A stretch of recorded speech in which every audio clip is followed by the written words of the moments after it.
আসসালামু আলাইকুম, কেমন আছেন সবাই? আশা করি সবাই সুস্থ আছেন, ভালো আছেন। আমিও আলহামদুলিল্লাহ আপনাদের দোয়ায় ভীষণ ভালো আছি। চলে আসছি আরেকটি নতুন ভিডিও নিয়ে আপনাদের মাঝে।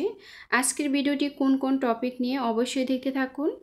আজকের ভিডিওর মাধ্যমে আপনাদেরকে আমি সুন্দর একটা টিপস শেয়ার করব। আগেই বলে নিচ্ছি, ভিডিওর কোনো অংশ আপনাদের যদি ভালো লেগে যায় সাবস্ক্রাইব করে আমার সাথেই থাকতে পারেন। সকালবেলা ঘুম থেকে উঠি ভিডিওটা শুরু করেছি। দেখা যায় সকাল থেকে ভিডিওটা শুরু করলে ভালো হয়।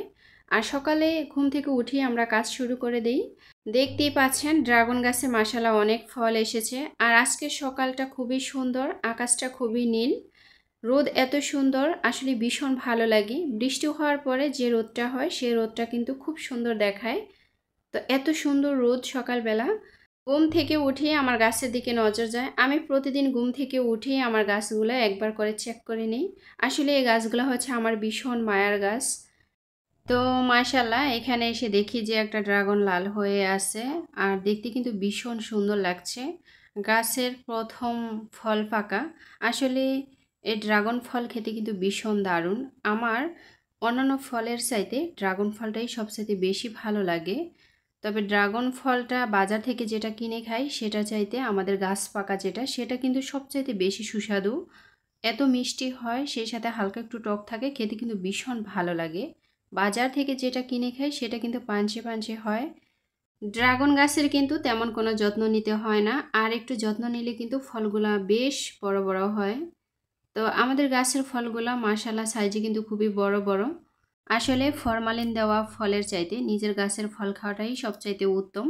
তো আমাদের বাড়িতে এরকম করে কিন্তু 4টা ঝাড় রয়েছে, আমরা চাইলে আরও বাড়াতে পারি।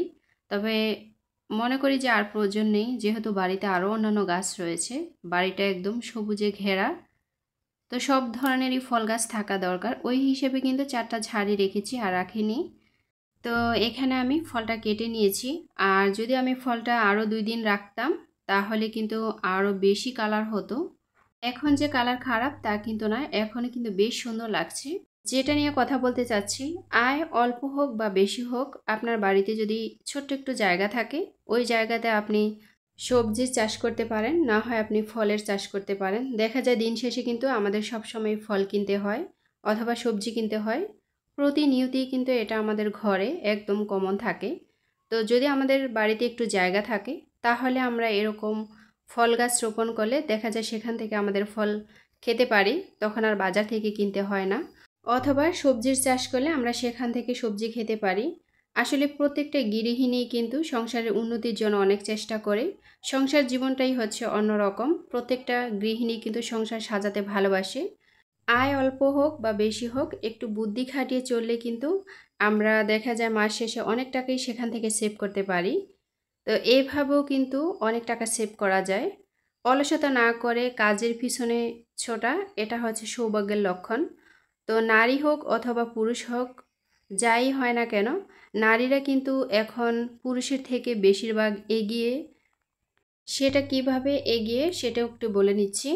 সেটা হচ্ছে পুরুষরা টাকা ইনকাম করে, কিন্তু টাকা কোন খাতে ব্যয় করা লাগবে সেটা কিন্তু নারীরাই সবচেয়ে ভালো জানে। আর সংসার জীবনে নারীদের কিন্তু অবদান সবচেয়ে বেশি আমি মনে করি। পুরুষ টাকা ইনকাম করবে এটাই স্বাভাবিক, তবে নারীরা যদি একটু বুদ্ধি খাটিয়ে চলে তাহলে কিন্তু সংসার আরও উন্নতি হয়। তো সব সময় কিন্তু প্রত্যেকটা নারী চায় সংসার উন্নতি করতে। তো আমি মনে করি যাদের অল্প জায়গা থাকে, বা ব্যালকনিতে হোক বা ছাদে হোক, যেখানেই হয় না কেন, এরকম অল্প জায়গাতে হয় সবজি না হয় ফল, এই দুটোর একটা চাষ করে খেতে পারেন।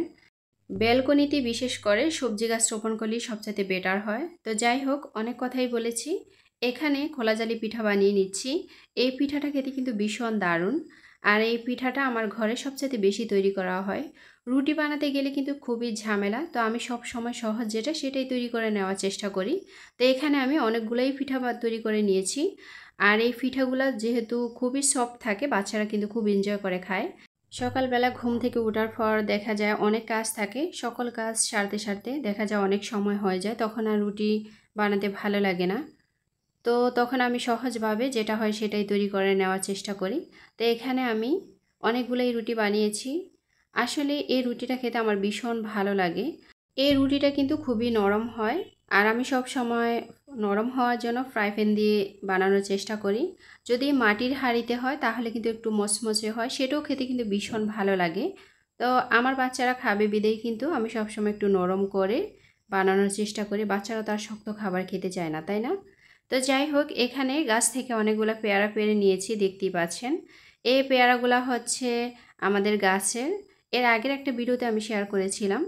তো পেয়ারা কিন্তু আস্তে আস্তে শুরু হচ্ছে, এখনও পরিপূর্ণ হয়নি। মাঝে মাঝে কিন্তু দু একটা একটু সাইজে বড় হয়েছে, তো সেখান থেকেই কিন্তু পেয়ারাগুলো পেড়ে নিয়েছি।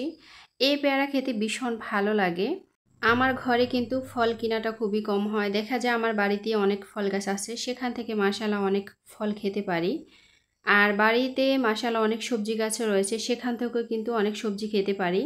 আমার সংসার খরচ কিন্তু খুবই কম হয়, দেখা যায় আমার বাড়িতে আমি নিজেই সবজি রোপণ করি, তো সবজিটা সেখান থেকে পূরণ হয়ে যায়। সাথে বাড়িতে অনেক ফল গাছ আছে, সেখান থেকে অনেক ফল খাওয়া সেটাও পূরণ হয়ে যায়।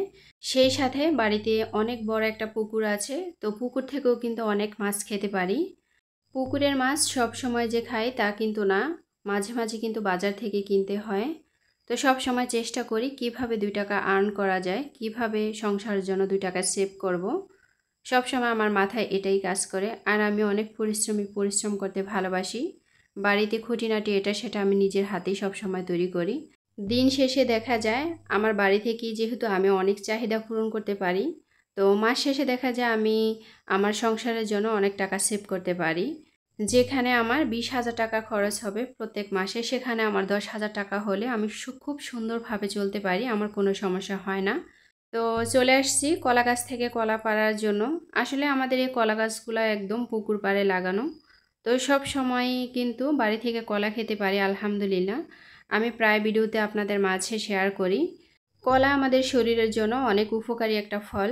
কলাতে অনেক আয়রন থাকে, সেই সাথে অনেক ক্যালসিয়াম থাকে। আসলে আমি সব সময় বাড়ি থেকে কলা খাই, কিনা হয় তবে মাঝে মাঝে, সব সময় না। আর নিজের বাড়িতে থাকলে কেই বা কিনে খায় বলেন। এই পুকুর পাড়ে আসলে আমার সব সময় পানি নিয়ে একটু ঘাটাঘাটি করতে ভালো লাগে, কারণ পানিগুলো একদম ফ্রেশ। বৃষ্টি হওয়ার পরে পুকুরের পানিগুলো একদম ফ্রেশ হয়ে গেছে। উপরের যে নীল আকাশ, সেই নীল আকাশটা কিন্তু পানিতে দেখাচ্ছে, একদম সুইমিং পুলের মতো লাগে। আসলে এই পুকুর পাড়ে আসলে আমার ভীষণ ভালো লাগে। তো চলে এসেছি রান্নায়।